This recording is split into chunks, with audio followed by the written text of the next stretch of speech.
Hi every one. Nifty பொறுத்த வரைக்கும் பார்த்தீங்கன்னா நேற்று ஃப்ளாட்டாக வந்து மார்க்கெட்டை முடிச்சிருக்காங்க. ஸோ ஆல்மோஸ்ட் பார்த்தீங்கன்னா மார்க்கெட் வந்து 25,938 வந்து மார்க்கெட் பிடிச்சிருக்காங்க. ஸோ அடுத்து என்ன லெவலில் வந்து நிஃப்டி இருக்க போகுது அப்படிங்கிறத இந்த வீடியோவில் பார்த்துடலாம். ஒரு 2 வீக்ஸாக நம்மளால் வீடியோ கொடுக்க முடியல. ஸோ அதுக்கு ரீசன் வந்து கிளாஸஸ் வந்து கண்டினியூவாக இருந்ததுனால ஸோ கொடுக்க முடியல. இதுக்கப்புறம் ரெகுலராக கொடுக்கறதுக்கு பிளான் பண்ணுறோம். இப்போது ரொம்ப நாளாக கொடுக்கல. பட் நம்ம ஒரு 1 ஹவர் டைம் ஃப்ரேமில் வந்து எப்படிலாம் ட்ராவல் ஆகிருக்கு, அதுக்கு என்னென்ன ரீசன், ஸோ நெக்ஸ்ட் என்ன மூவ் ஆகும் அப்படிங்கிற ஆஸ்பெக்டில் வந்து வீடியோஸ் கொண்டு போகலாம். ஓகே, இப்போது 1 ஹவர் டைம் ஃப்ரேமில் பார்த்திங்கன்னா ஆல்ரெடி இந்த ஜோனெல்லாம் நம்ம பார்த்தது, இந்த இடம்லாம் நம்ம சொன்ன இடம் தான். ஓகே, இருந்தாலுமே எப்படி இருக்குது அப்படிங்கிறத பார்த்துருவோம்.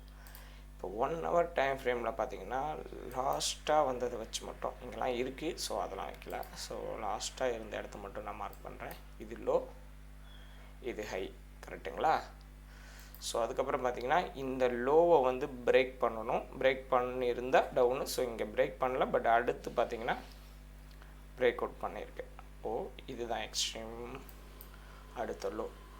அடுத்து பார்த்தீங்கன்னா மார்க்கெட் இப்படி மூவ் ஆகிட்டு இந்த இடத்துல இருந்து மார்க்கெட் திரும்பவும் கீழே விழுது. ஆக்சுவலாக இதுக்கு மேலே போனால் தான் 1 ஹவரில் இந்த ஹைக்கு மேலே வந்து பிரேக் அவுட் கொடுத்துருந்தா தான் பிரேக்கப் ஸ்ட்ரக்சர் ஆகிருக்கும். நிஃப்டி வந்து அடுத்து மேலே போகிறதுக்கான சான்சஸ் வந்து கிடச்சிருக்கும். பட் இதுக்கு மேலே போகலை. இங்கேருந்தே மார்க்கெட் கீழே விழுந்துருச்சு. ஏன் இங்கேருந்து விழுந்தது அப்படிங்கிறத சின்னதாக பார்க்குறோம். இப்போது இந்த இடத்த எப்படி பிரேக் அவுட் பண்ணியிருக்குன்னு பாருங்களேன். ஒரு மைனஸ் ஸ்ட்ரக்சர் க்ரியேட் ஆகிருக்கு. மைனஸ் ஸ்ட்ரக்சர் எப்படி க்ரியேட் ஆகிருக்கு 1 ஹவர்லான்னு பாருங்கள். 1 ஹவரில் மைனஸ் ஸ்ட்ரக்சர் பார்த்தீங்கன்னா இந்த இடம், இந்த மைனஸ் ஸ்ட்ரக்சருக்கு இது வந்து இன்டியூஸ்மெண்ட், கரெக்டாக? இந்த இடம் பார்த்தீங்கன்னா ஃப்ளிப் ஜோன். ஸோ இந்த இடத்துல ஒரு கரெக்ஷன் நடந்திருக்கும். ஸோ இந்த இடம் உங்களுக்கு டீப்பாக 5 மினிட்ஸில் போனீங்கன்னா தெரியும். ஃப்ளிப் ஜோன்லேயும் ஒன்று நடந்திருக்கும். இந்த இடத்துல பார்த்தீங்கன்னா ஸோ இன்டியூஸ்மெண்ட்டை மார்க்கெட் வந்து டேப் பண்ணிவிட்டு அங்கேருந்து மார்க்கெட் வந்து கீழே விழுந்தாங்க. ஓகேவா? ஸோ இப்போது இதுக்கு பார்த்தீங்கன்னா 1 ஹவரில் வந்து இந்த ட்ரெண்டை வச்சு பார்த்தா நிஃப்டி வந்து டவுன் ட்ரெண்டு தான். ஓகேங்களா? எப்போ வரைக்கும் அப்படின்னு பார்த்தீங்கன்னா இந்த 26,300க்கு மேலே பிரேக் அவுட் கொடுக்குற வரைக்கும். ஓகே, இப்போ அப்படியே 5 மினிட்ஸில் பார்த்துடலாம். இப்போ 5 மினிட்ஸ் ட்ரெண்ட் எடுத்துப்போம். 5 மினிட்ஸ் எடுத்துக்கிட்டிங்க அப்படின்னா சேம் சினாரியோ எங்கே இருக்கான்? ஆக்சுவலாக இது வந்து சப்ஸ்ட்ரிங்கு, அதை விட்டுருங்க. இந்த இடம் ஏன் வந்தது அதுக்கான ரீசன். அடுத்து 5 மினிட்ஸில் எடுத்துக்கிட்டிங்க அப்படின்னாலுமே ஸோ இந்த இடம் தான் லோ, இது ஹை. இதுக்கப்புறம் மார்க்கெட் இதுக்கு கீழே க்ளோஸு இங்கேயே வச்சுட்டான். திரும்ப பாருங்கள், இந்த ஃப்ளிப் ஜோன் சொன்னேன். இந்த ஃப்ளிப் ஜோனில் 5 மினிட்ஸில் வந்துட்டு மார்க்கெட் விழுந்திருக்கு. அது திரும்பவும் இதுக்கு கீழே ஒரு க்ளோஸ் இருக்குது. அதுக்கப்புறம் பார்த்தீங்கன்னா மார்க்கெட் மேலே போயிருக்கான். அப் ட்ரெண்டுக்கு 5 மினிட்ஸில் வந்து மூவ் கொடுத்துருக்கான். அதுக்கப்புறம் பார்த்தீங்க அப்படின்னா இது வரைக்கும் டேப் ஆகிட்டு மார்க்கெட் இங்கேருந்து திரும்ப கீழே விழுது. ஓகேவா? அப்போது இங்கேருந்து மார்க்கெட் கீழே விழுந்துடுத ரீசன் வந்து கரெக்டாக பார்த்துடலாம். இப்போது இங்கேருந்து ஒரு பிஃப் டூல் வந்து நான் வரைகிறேன்.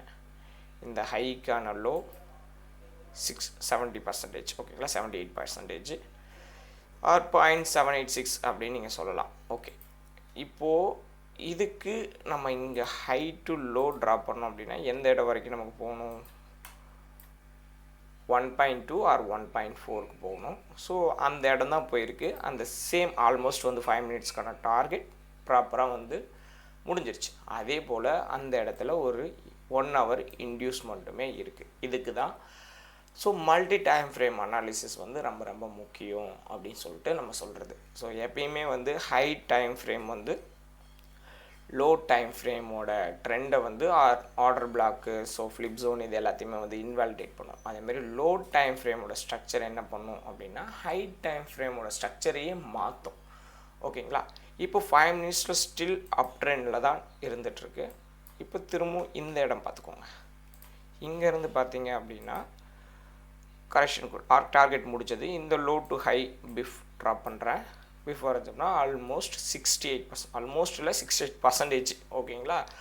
0.61% வந்து நிஃப்டி திரும்பி நின்றுருக்கு. பட் இது மேலேயும் போகலாம், கீழேயும் வரலாம். இப்போது இன்றைக்கி எப்படி இருக்கும் அப்படின்னு பார்த்துக்கலாம். சப்போஸ் இது அப் ட்ரெண்ட் போகுது, மேலே அப் சைடில் ரேலி இன்றைக்கி கொடுக்குறாங்க அப்படின்னா இந்த high to low just draw பண்ணிக்கிறேன். இப்போ 61% அப்படின்னா நமக்கு 1.68% போகணும். அப்போது 5 மினிட்ஸ் அப் ட்ரெண்டை பேஸ் பண்ணி ரேலி எங்கே அப்படின்னு பார்த்தீங்கன்னா 26,461. ஓகேங்களா, இந்த இடம் தான் நமக்கு போகணும். பட் அதுக்கு போகிறதுக்கான சான்சஸ் வந்து ரொம்ப ரொம்ப கம்மி. அது எப்போ போகும் அப்படின்னு பார்த்தீங்கன்னா 26,330 இந்த ரேஞ்சை பிரேக் அவுட் கொடுக்குற வரைக்கும் போகாது. ஓகேங்களா, பட் ஆனால் போகணுன்னா நம்மளோட ஆஸ் பர் ரூல் படி அங்கே தான் வந்து போகணும். பட் அதுக்கு கொஞ்சம் டைம் எடுத்துக்கும். ஓகே, இன்றைக்கி நிஃப்டி எந்த ரேஞ்சில் இருக்கும் அப்படிங்கிறத பார்த்துடலாம். இப்போ பார்த்திங்கன்னா இந்த இடத்துல மார்க்கெட் திரும்பவும் இதை லோ பிரேக் அவுட் கொடுக்காம நிரம்பி நின்றுட்டுருக்கான். கரெக்டாக இந்த லோ பிரேக் அவுட் கொடுக்கல. அப்போது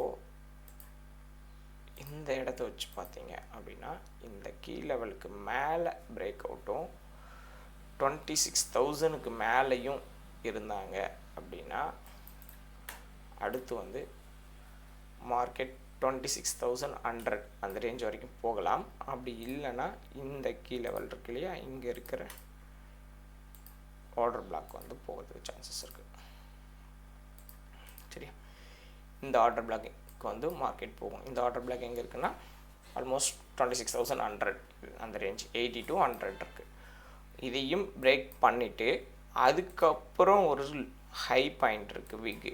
இந்த ஹை விக்குக்கு மேலேயும் 26,110க்கு மேலே ஸ்ட்ராங் பிரேக் அவுட் இருந்துச்சுன்னா திரும்பவும் இந்த இன்டியூஸ்மெண்ட் ஆல்ரெடி ஒரு ஜோன் வரைஞ்சிருக்கோம் இல்லையா, 26,200 அந்த ரேஞ்ச் வரைக்கும் நிஃப்டி போகலாம்.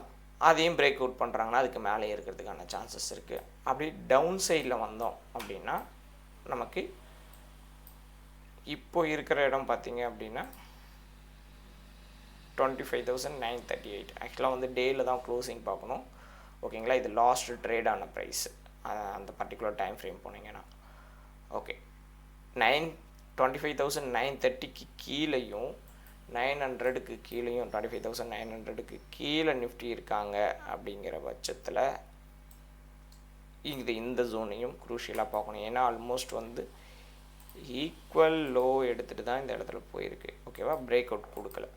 அதனால் இந்த இடத்தையும் பிரேக் அவுட் பண்ணுதா 25,880க்கு கீழே நிஃப்டி இருக்காங்களா அப்படின்னு பார்க்கணும். இருந்தால் கீழே போகிறதுக்கான சான்சஸ் இருக்குது. அது எது வரைக்கும் போகலாம் அப்படின்னா இந்த இடம் கீழே இருக்க லோ தான். ஸோ இங்கே இருக்காங்க பாருங்கள், இங்கே ஒரு கேப் வந்து இன்னும் ஃபில் பண்ணாமையே வந்து நிஃப்டி போயிட்டுருக்கு. இந்த கேப்பை ஃபில் பண்ணுறதுக்கு இந்த இடம் வரைக்கும் வரலாம்.